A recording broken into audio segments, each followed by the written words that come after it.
Welcome to our In Uncertain Times webinar. Today's goal is to show you some of our most interesting solutions globally, and in particular, an uncorrelated US dollar property option that really is coming into its own during these very uncertain times. Please feel free to connect with me on all of the social media channels on the screen now. For those that don't know me, I'm Mark McAllister, and I'm the Senior Partner for Homebuilder Assets based here in sunny Cape Town in South Africa. And I've been helping clients all over the world to invest their money in the most tax efficient and uncorrelated property assets like the ones we're talking today for the last 6 years. There is a section at the end for answering questions, and I would request that you utilize the Q&A button at the bottom of your screen to type any questions that you may have, and we'll do our best to answer those at the very end. Thank you all for taking the time today and taking part. So a little bit of background on us before we get started. So we've been around since the late 90s. Currently we're the second largest independently owned IFA in the globe. We've just got under AUM of $3 billion US, with 18 offices across the world, managing in excess of 20,000 clients. There are 5 pillars to our business and why we think people choose to work with us. Firstly is our size. So our scale in the market allows us to bring these kind of exclusive solutions to you, and also provide institutional discounts that you simply won't get as a retail client. Being fully independent is another string to our bow. We're not owned by or incentivized by a particular fund or provider. So we're able to use whoever we want to work with in the marketplace based completely on impartiality for you as the client. So that's something that we really love here at Homebuilder. The main reason, though, I think people choose to do business with us, though, is our service. We really look after our clients in a sort of an old school private banking manner. So we have quarterly reviews, and one of the things that's led to us winning multiple times at our sort of industry Oscars, the International Investment Awards. We're very proud to walk away with 8 awards in 2020 and another 6 in 2021. So you can see there some of those awards, and in particular our Trustpilot independent review rating, sitting about 4.8, 4.9 stars. So please go and have a look at that. We're also the most qualified and best educated advisors in the industry today. Our general experience is that there's some pretty good advisors here in South Africa, but they really, they know about retirement annuities, they know about life insurance policies, but they're really not au fait with these kind of alternative investments. They don't have as much experience as we do on the tax structuring piece. So that's something that we find sets us apart from our competitors. And finally, safety and security. So we do a huge amount of due diligence, and we'll talk about the provider that we are showcasing today, and really make sure that we have de-risked you as the client with the maximum amount of due diligence that can be done, so that you know that your assets are safe and secure with us. A little bit of overview on our offering for those that don't know. So we do obviously pensions and trusts, offshore company structuring, platforms. We do investments in offshore property, not just land investments that we're talking about today, but you want to actually own investment property with a freehold approach in the main markets globally. We can assist with that. We can help provide you financing. We can help you get a new passport if you want to move somewhere else in the world, or just as a bit of a plan B, and also have a range of more bespoke and sophisticated investor alternative assets. So that's the sort of product suite that we offer. And from a location perspective, obviously in South Africa, we've got offices in Cape Town, where I am, but also Johannesburg, Durban, Winelands now as well. But as far as Mauritius and shortly other countries in Africa. But that's not the only jurisdiction where we're regulated. We're also regulated in some highly regulated jurisdictions, the likes of Europe, UK, Switzerland, etc. And what it allows us to do is provide this global service. So no matter where you are in the world, we're able to look after you if you're a globally mobile citizen. So I'm very pleased to introduce our speaker for today. So joining me is Tim Haywood from Walton. So Tim, thank you very much for taking the time to join us today. Over to you to tell us a little bit more about this very unique solution. Thank you, Mark. My pleasure. You do have an older photo of me. I like to think I've shedded a few pounds since then. I've been working hard in the gym, so I must update you, but that's all good. To everybody on the call, thank you for your time today. I'm just going to share my screen, which I should now, I think has come up. Okay. As Mark said, we've been working with Holborn for some time. I'm the regional vice president of Walton. I myself have been with Walton for 15 years, previously based in Hong Kong, now based in the Middle East. I think just from a starting point, it's important in this day and age to understand the regulatory environments in which we operate. And I know it's something that's a big part of Holborn's offering. But just to let you know, we have also made sure that we are entering the South African market in a compliant manner. So we go and we source legal opinion in each market that we operate in. And we work with Baker McKenzie externally. So Baker McKenzie in Joburg actually provided us our updates and made sure that when we entered the market in 2019, we did so in a compliant manner. So our business, I think as a starting point, this really summarizes what we're looking to bring to the table. And very simply, Walton offers a fully packaged US land investment solution, and we partner with publicly traded home builders targeting a 12 to 15% per annum IRR, focused on delivering annual cash flow distributions to investors. How we get to that point, there's obviously a lot more detail too, but I think if you take anything away from this webinar, this is a great starting point to start that discussion with your respective wealth manager. We are first and foremost a land asset management company. And so everything we do begins and ends with land. And for over 40 years, we've been working on this model, which is all about the research and acquisition of path of growth land assets, which lend themselves to large-scale, cost-effective residential development. So Walton very much operates in stage one of the real estate life cycle. And we then partner with publicly traded home builders and we sign exit-focused agreements with them, which gives them exclusivity on the individual assets.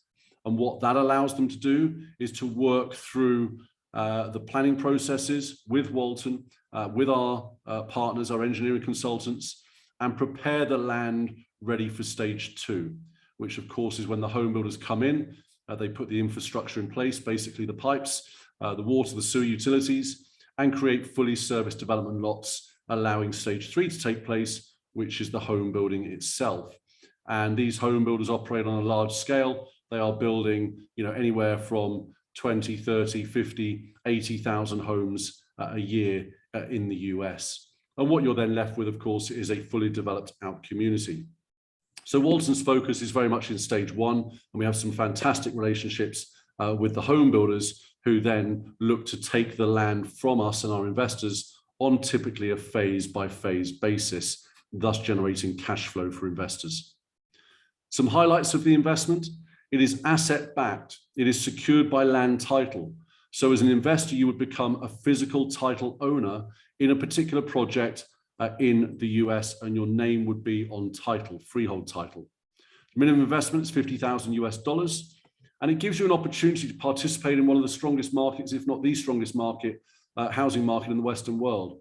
Understanding, of course, that you may not want to become a physical homeowner in the US. It's a long way away. There's all the kind of issues that go with that: tenancy, risk, replacement of white goods, managing the asset. You just want a hands-free solution. But you can't ignore the fact that the US real estate market does present some fantastic opportunities in which you should at least consider. There's no debt on the land. It's very clean. So we're not borrowing from institutions or banks to go and acquire the asset. We do so on an all-cash basis. And what that means to you is that there are no cash calls on the asset, and we're not subject to interest rate fluctuations in an ever-increasing interest rate environment. So again, it makes it a very clean asset. We've been around a long time. We're not perfect, but for 43 years now, we've been managing land assets and bringing them to the marketplace. And we've delivered a historical average annualized return of 12.23% per annum. Now, just to be absolutely clear and transparent, this is a track record which is based on our historical model, which was based on a buy, hold, and sell strategy. It didn't have an income component. I will talk about the track record of that model as we move through the presentation. But again, this is part of our history and it's an important part of our legacy. We are also a Sharia compliance investment, which for me up in the GCC market is an important element. For you down there, probably not so much. So I'll move on. Just some high level numbers for you. We manage a substantial asset base, around 98,000 acres. And what that means for you is that we have very strong relationships with the major home builders. When we go and talk to the home builders, they listen because we can provide them with the future development assets which they need to meet their medium and longer term development requirements. We have about 3.4 billion of assets under administration, and we've returned in excess of $2.3 billion back to investors since our inception. Just to give you some context to that number, that's taken us 43 years. Over the course of the next 3 months, we are expecting to be returning another $500 million back to investors from our current exit activity. So it just gives you an indication as to the strength of the market at the moment and the exit activity that we're seeing as a result of that. And of course, we have a substantial investor base worldwide as well. Our Homebuilder Partners, this gives you an understanding of the kind of groups we're working with. And I'm just going to pick out 2 here for you. In the top left corner, you can see D.R. Horton and Lennar. They are the 2 largest home builders in the US. They are both listed. They're publicly traded home builders. And D.R. Horton has been the largest home builder in the US by volume for the last 19 years. Lennar being the largest by market cap, but D.R. Horton takes the top spot in all the rankings. And the reason why these groups want to work with Walton is because of the substantial land assets which we manage, and it allows them to secure their future development pipeline, which they need to build homes and meet the demand out there. But we're not beholden to them. We're not tied to them specifically. We do work with others, and you'll see an example of that a little bit later on. So let's just jump into the US housing market and give you a bit of an understanding of what's happening there and where the opportunity lies. First and foremost, it is a woefully undersupplied market, and there is anywhere between a 4 to 6 million home shortage in the US right now, according to whichever report you might look at. But overridingly, you'll see that there is a supply side shortage, and a lot of that stems from the subprime crisis back in 2007, 2008, which you may sit and say, well, my word, that was a long time ago. Yes, it was. But what you saw after the subprime crisis was about a 12-year undersupply in terms of home building activity. The knock-on effect of which has been that today they just cannot catch up. They cannot build enough homes to meet the supply. The effect of that, of course, is what we've seen over the last couple of years is high double-digit year-on-year growth in terms of existing home prices, which, as we all know, is unsustainable.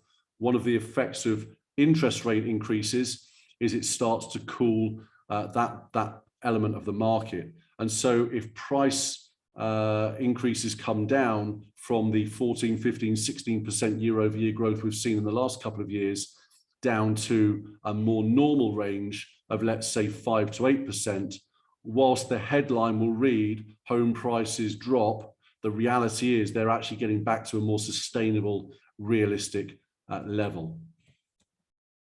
Where is demand coming from? Well, very simply from the millennial generation. That generation now represents the largest cohort within the US population who are of home buying age. With a median home buying age of 33 years old, you can see how that fits in. And what are these millennials looking for? Well, they're looking for new homes. They're looking for affordability. They're moving into areas where jobs are being created. And so the net domestic migration effect is not one to be underestimated. But if you also look at Generation Z or as the Americans prefer to call them, Generation Z, you will see that that now represents a substantial percentage of the overall US population. And Generation Z are going to be coming through thick and fast as your next wave of home buyers. In terms of the type of product they're looking for, 83% of all homes purchased are what we would term as single family detached homes. That is an individual home on an individual plot or lot, typically with a sort of front yard, backyard. That is what they're looking for. And they will drive further away from the core urban centres to find that affordability, particularly again, as interest rates are on the rise. 72% of all homes are located in the suburban areas. And as well as the suburban areas, you've also got something which is called the exurbs, which is kind of your next wave out. So again, that affordability factor becomes a very, very strong, if you like, a pull kind of opportunity where people are moving further and further away, seeking that affordability. And when you add into that what we've seen in the last couple of years, which of course is work from home policy in the US and in other countries as well, which isn't going away anytime soon, despite what Elon Musk might tell you. At the end of the day, you can see that there is an even bigger draw for people to move further away when they're starting families, looking for affordable homes, working from home perhaps 2, maybe even 3 days a week, and therefore they're not commuting and are therefore prepared to live a little bit further away. So all of these components are driving growth into these more affordable markets. And we can see geographically where that interest lies. As you can see, over the last 10 years, about 6.1 million homes have been sold across the US, with about 60% being located in the southern regions and 26% in the west region. As you would expect with that kind of stat, all of the major home builders are active in the south, and 21 of them are active in the west regions. And so what you see here is very much a concentration of growth and home building activity and home buyer activity across the southern states of the US, or the Sun Belt regions of the US. And this is something which has been going on for years. So when we look at our target markets, Walton's target markets, those are highlighted in orange, and they stretch from Southern California, across Arizona into Colorado, Texas, Florida, the Carolinas, and up into the Atlanta and DC region. And that really is our hotbed of activity where our assets are located. So we then come on to our strategy, and it's really a 6-phase process. The first is all about due diligence, as you would expect, where we work with external engineers, market analysts, and we share that due diligence with the home builders who we're talking to. And the reason we do that is because we want to bring those home builders in on the asset and get them to sign an exit-focused agreement, which is in the form of a letter of intent. Now, for any of you lawyers out there, you know that a letter of intent is not binding, but what it does do for the home builder is it secures exclusivity for them on the asset. And that is not to be underestimated, because any home builder out there is looking to secure market share. And by signing a letter of intent, that provides them the exclusivity. It means that asset is taken from the table from their competitors, and they can start spending time, money, and resources on advancing that particular asset forward. We then syndicate the land to investors to participate in, hence us being here today. And what you're investing into is a particular project with an undivided interest structure, which is basically a fractional ownership, giving you title deed. And all the way through, Walton is appointed as your agent to act on your behalf. And so we make it a very hands-free investment. And all the while, we're working with the home builder very closely and the city to finalize the planning and move the home builder towards the signing of an option agreement. And what that option agreement does is it outlines the exact terms and conditions under which the home builder is going to take down the asset from us and our investors over a prescribed period of time. And what we do at the start is we provide a projection for investors to consider, and this then basically confirms and finalizes those projected returns. And it then goes to investors to vote because you're a registered landowner. So you have a voting right to accept or reject the terms of the offer. And if 60% of the investors vote in favor or against, then it's binding on everybody. Once the approval has been granted, it goes back to the home builder, who continues to spend their own money and prepares ready for the first phase of development. And so in stage 5, what you would then see is the home builder taking down the first phase of lots, or the first parcel of land, to simplify it, for which they would typically pay a 20% deposit, and then the balance payment of 80% would come as they are actually building and selling the homes. Now, I'm going to contradict myself in a few slides, because the current project we have is actually what we call a phased bulk sale. So rather than it being this deposit and balance payment, they actually pay for each phase of lots in full. But this is a fairly typical model we see. So in terms of your investment, you would make an investment in stage 2 into a particular project. You would then have a 12 to 24 month period before you would see any kind of cash flow, depending on the individual project nuances. And you would then see the cash flow through stages 5 and 6. In terms of the security of the investment, that is all related to the title itself. So again, you're investing into an individual project on an undivided interest basis, for which you receive registered title deed and hand in hand with that, title insurance. The title insurance system in the US is put in place to ensure that the title is clean and clear. There are no liens, there are no debts on the property, and that is the system in the US. So it's an important part of the title system. On the back of the sales and purchase agreement, you're able to nominate beneficiaries. So if anything should happen to the investor during the whole period of the project, and then it can pass on a succession basis to next of kin. And of course, as I've mentioned, you have direct control and voting rights, with Walton appointed as your agent. In terms of track record, this is just to share with you the track record of our EFPDL model, which is our income model, which was started in 2019. And again, the reason for this change is because of the changes in the home building industry and the way that home builders prefer to take down their longer term land requirements. And the way that they do that now is through these option agreements.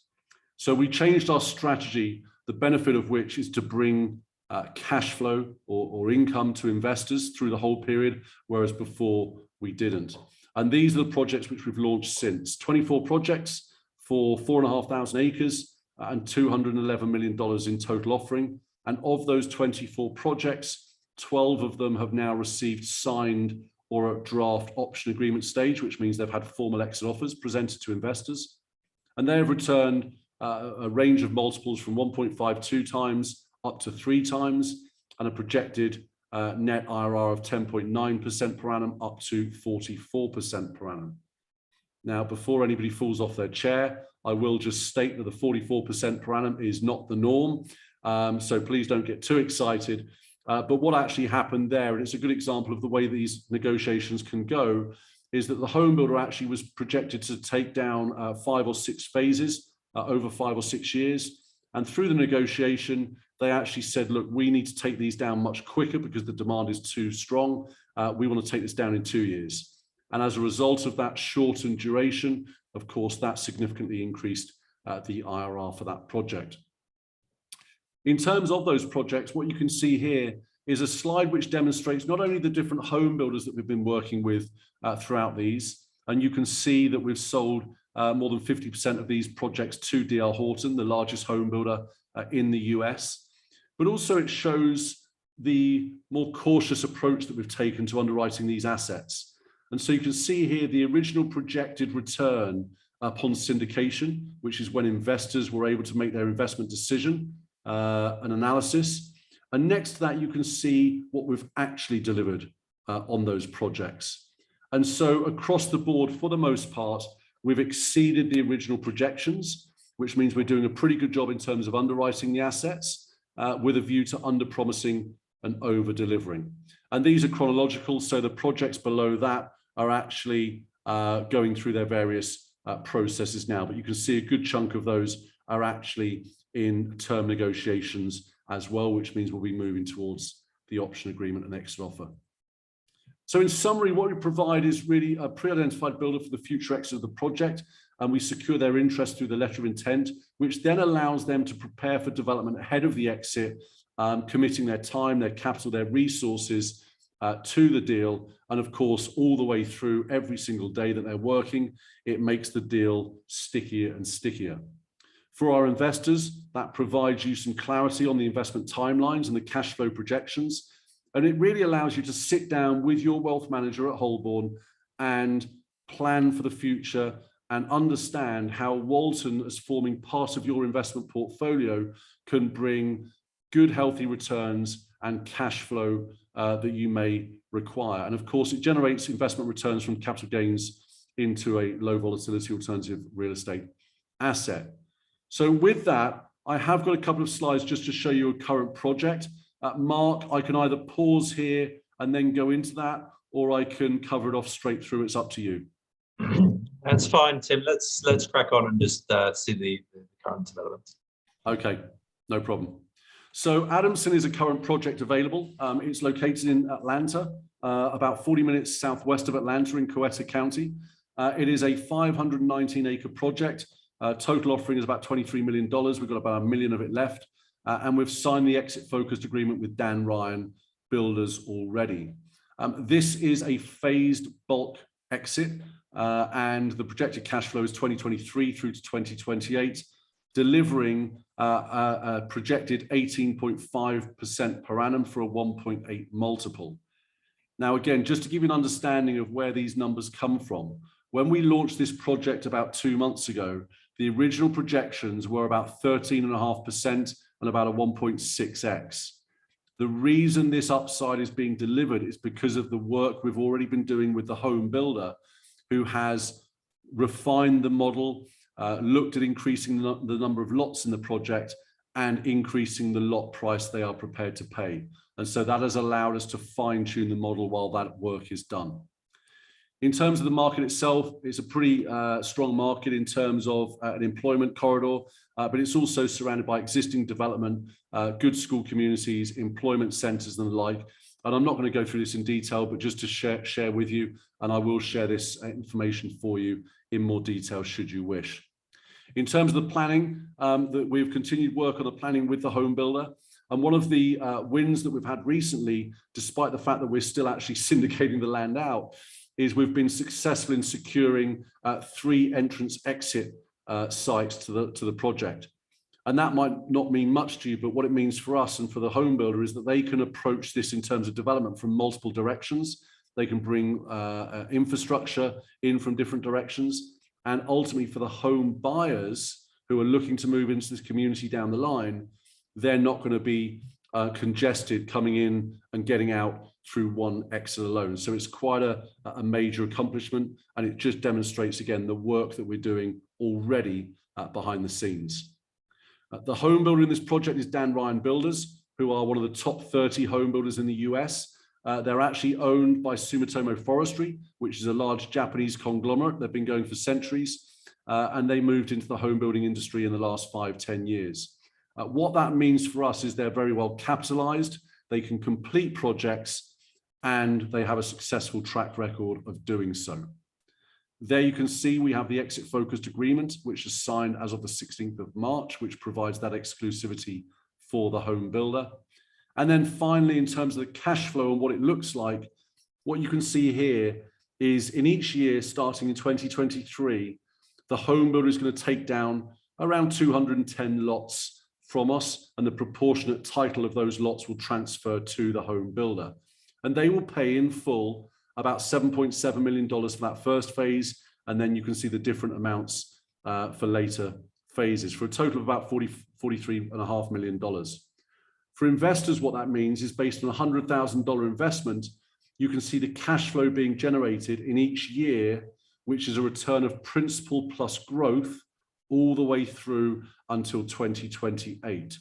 So on a $100,000 investment, you can see here, you're looking at a projected $180,000 coming back for a capital gain of $80,421. So the beauty of this is you're not having to wait until the end to get your principal back. It's actually being returned to you as a component of that annual cash flow, which you can see. So with that, Mark, thank you very much. I hope we've covered that in a decent time. Any questions, I'm happy to answer. Excellent. Thank you, Tim. Yeah, as always, very, very insightful. And I think for me, it just underlines the importance of showing these alternatives to clients. So we're going to move on to our Q&A session. So if you haven't already, please ask a question using the Q&A button. It's at the bottom of the center of the screen now. And we'll do our best to answer them as we go along. If you'd like to know more about anything that Tim's talked about today, or you wish to discuss it in a little bit more detail, please don't hesitate to reach out to me on the details that you've already seen. So I think we've got our first question coming in here. There's a good question. Always one of the first ones that comes in is the two things in life are certain, aren't they, Tim? You covered death, you can pass it on to your beneficiaries. What about the other one? So how does the tax work on this if I'm based in South Africa? Yeah, okay. So from a tax perspective, and again, if I can just share my screen, I can pull up an example, I believe. Yep, go for it. Where are we? I should be able to. Just bear with me. Whilst you're just finding that, Tim, I think I just want to say a few words for those watching today about where I see these sorts of assets fitting into a portfolio overall. So a lot of you that I work with already know that I see property in general as a cornerstone of investment philosophy. I've subscribed to the sort of the Robert Kiyosaki school. And the thing is that we kind of get too focused on the typical, I want to buy a flat or a house and I want to let it out. And what we miss out on is some of these sort of other asset classes, something like this land opportunity. And where I see it fitting in is it's a great tool to strip out some of the sort of uncorrelated volatility we're seeing at the moment. So we've seen inflation rising, and as a result, asset prices in equities have really sort of dropped off, particularly technology stocks. Now, in the longer term, do I expect technology stocks to come back? Yeah, I do. I mean, look, it's fair to assume we're not going to be using any less technology in the future.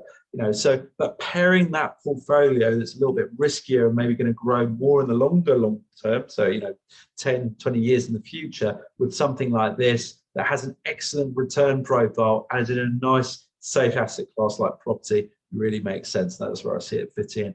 Tim, I see you've got the tax bit there. So do you want to just run us through that? Yeah, no problem. So I'll try not to baffle you all with numbers, but basically what happens is that you are subject to a withholding tax in the US, which is 15% of the gross proceeds, but you also enjoy a federal tax allowance of $40,400 per year per person. The other thing to keep in mind is that because this is a real estate asset held for more than 12 months, it straight away under the IRS tax code falls into the long-term real estate category, which puts it in a 0 to 20% tax bracket. So with all of that said, what you can basically see here is the withholding tax being withheld out of each distribution as we go down each year for a total of $33,480. And sorry, this is on a $100,000 example, which is what I just took you through a minute ago. So your net proceeds, net of fees before tax, are $180,420. You have $33,480 of withholding, but through filing, which we don't expect you to do, so we do provide a solution for you through RSM Global Tax Advisors, and they would charge you the paltry sum of $100 per year for doing so, total of $600 in this case. They will actually file for recovery of any withheld amount. So what you can see here is your first withholding of $5,986 in 2023, of which you get $5,319 back the following tax year, and so on and so forth. The reason you don't get all of it back is because you have some state tax, which is levied.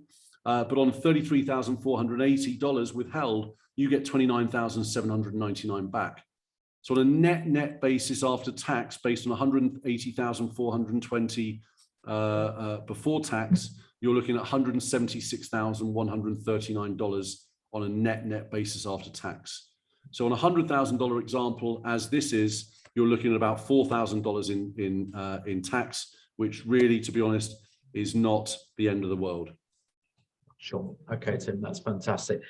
Tim, I've just got a question come through on WhatsApp. Can you just bring up the cash flow slide that we had there? Sorry that I know you're probably jumping backwards and forwards between the presentation there, but I think it's just important to understand like the cash flows and the numbers, because the internal rate of return is an example. You obviously projecting that on how long you think the project will go for. Sometimes these actually finish sooner, don't they? And that's like, where you had that one with the 40+%. I imagine that's because it finished sooner. So let's just put this in context, ladies and gents. So an internal rate of return of 18% for each year of operation is kind of what the average that we've seen in the NASDAQ, the tech heavy stocks over the last 10 years or so. But we're not getting it from a speculative or higher risk asset class like technology stocks. We're seeing it from something that's super safe like property. So from let's take that $100,000 example there. We put $100,000 in, and within a few years we've got $180,000 back, so an $80,000 profit. So great profile. Anything you want to add on that, Tim, as far as your experience of these projects so far? Yeah, I think a couple of things. Firstly, you're absolutely right. And I think what's interesting is because of that return of principal plus growth, effectively, you could look at this example and say that by 2025, you've effectively got your money back, and everything on top of that is kind of, should we say, icing on the cake. Now, that's obviously not quite the reality, because you are getting a return of principal and growth through each year. But I think simplistically, it kind of is another way to look at it. I think the other thing as well is it would be remiss of me to not talk about it. Is there a risk it could take a little bit longer? Yes, of course there is. That is always a risk. And whilst, yes, it could accelerate, it could also take a little bit longer. But I think as long as the income has started, I don't know of many people who are going to say, yeah, I don't want another couple of years worth of income, thank you very much. So I think that's a risk that most people can accept. And of course, we're conscious of that as well. Okay. So Tim, thanks for sharing that. I think maybe let's just talk about the other question I often get in relation to the solution with you. And I kind of refer to it as the ghost of 2008. So what happened with the sort of global financial crisis?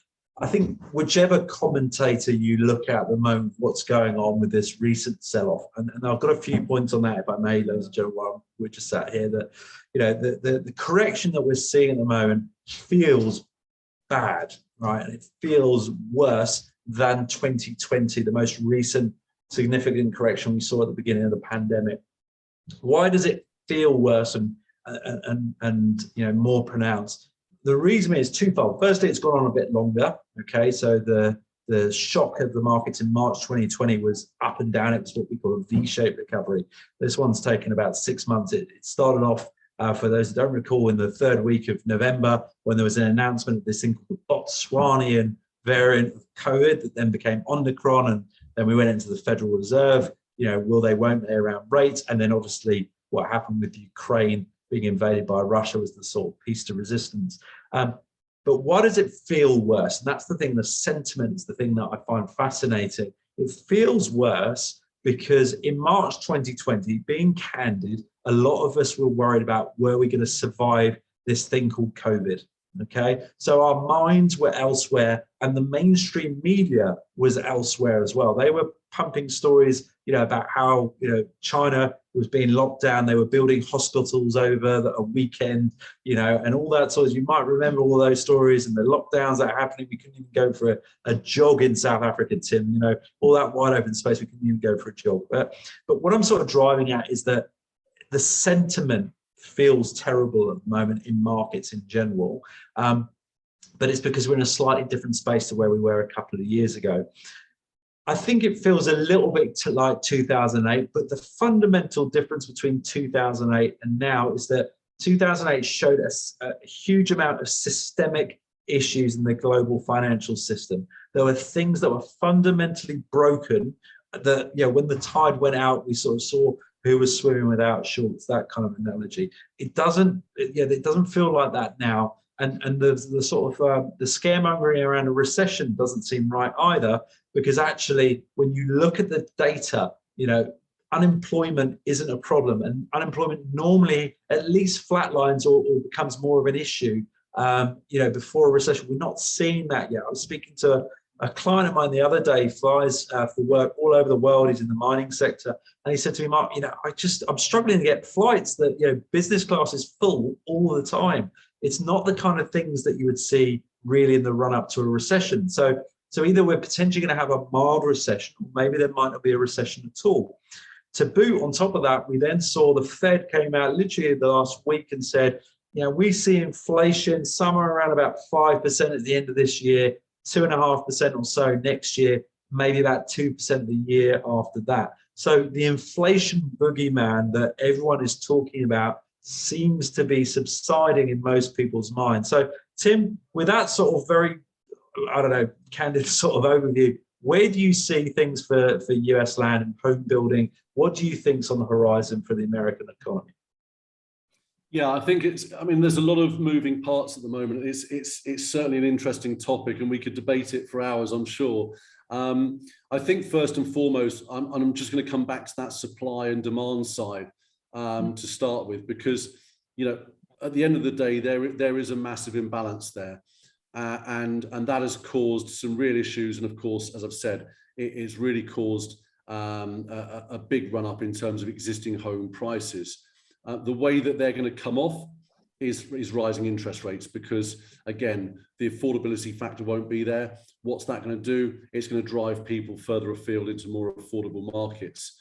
I think if you also look at the differences between 2008 and now in terms of housing specifically, what you had in 2008 was a huge oversupply. So quite the opposite to what you have today.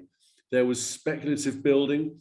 There were homes that should never have been built, that have never been built since. And of course, what went with that hand in hand, and the reason that drove that speculative home building, was the free credit that was available. And anybody could get a mortgage. In fact, they could get not just one, but two, but maybe even three or four. With very few checks and balances. And we've all seen the movie and we all know the story. But I think it's a very different marketplace today. Lending standards have been very much more stringent. Homeowner equity is probably, I don't know if it's at all-time highs, but it's certainly up there. And of course, people are in a much better position financially as a result. They're not lending to people that shouldn't be lent to. And there's some of the lessons that were learned through 2008. And I think the big thing is that, people say, the home building industry, or rather the housing industry in the US is in bubble territory. Well, it's not. It's absolutely different to what we saw in 2008. You've got supply side issues. You've got existing inventory pressures because of that. And of course, what that brings is home price pressures, which we've seen. So you know what, to our mind, if home prices come off, which they will, that's not a problem, because they are unsustainable at the moment. And I think people have got to read beyond the headlines, which say, home price increase or home prices dropping off, and actually look under the bonnet a little bit more and understand why are home prices increasing or why are home prices dropping off. And even if we look at interest rates don't move on a 30-year mortgage on a one-for-one basis. It's not a direct relationship between a 1% move in Fed rates and a 1% move in 30-year mortgage interest rates. And so whilst interest rates have increased, they are at record lows for the last 2 years, sub 3%. Again, that's not realistically sustainable forever. So yes, they're now at just over 5%. But once again, if we look at the last 50 years, that is still, relatively speaking, historically quite low. So again, as those interest rates have pushed up, it's driving buyers into the more affordable markets. But all the while, we see demand very strong. The home builder activity that we see is very strong. And right now, they cannot build homes quick enough to meet the demand. And I don't see that changing anytime soon. Yeah, no, I agree with you, Tim. It's certainly an interesting time that we find ourselves in. But if we look at interest rates as one of the things, fairly similar age profiles. And if you just take the UK where we're from, we've got a whole generation that think interest rates should be no more than 1%. We remember a time when interest rates in the UK in the 90s was up in around about 15%. I think mortgages were getting up to around about then. I remember being ecstatic buying one of my first properties and getting a 6% mortgage rate, back then. So I think maybe this sort of slight correction when we're seeing it is a little bit of a hangover as a result of the whole COVID thing. And we'll see. We'll look back in a year or two and see which way it went. Okay, well, let's aim to wrap up the questions then. So I don't think we've got many more by the looks of it at the moment. But Tim, just sort of from my perspective, and if ladies and gentlemen, if you haven't already connected with me, feel free to follow my Facebook page. We've got a specific one for my team. You can also follow us on LinkedIn or just Twitter, and feel free to email us if you want to set up a discussion and talk through with Tim the unique nature of this offer. Tim, I just want to say thank you very much for taking the time to join us today. It's been great as always. My pleasure, Mark. Thank you so much, and thank you to everybody on the call who's attended. Okay, thank you, ladies and gentlemen. Have a great day and take care. All the best.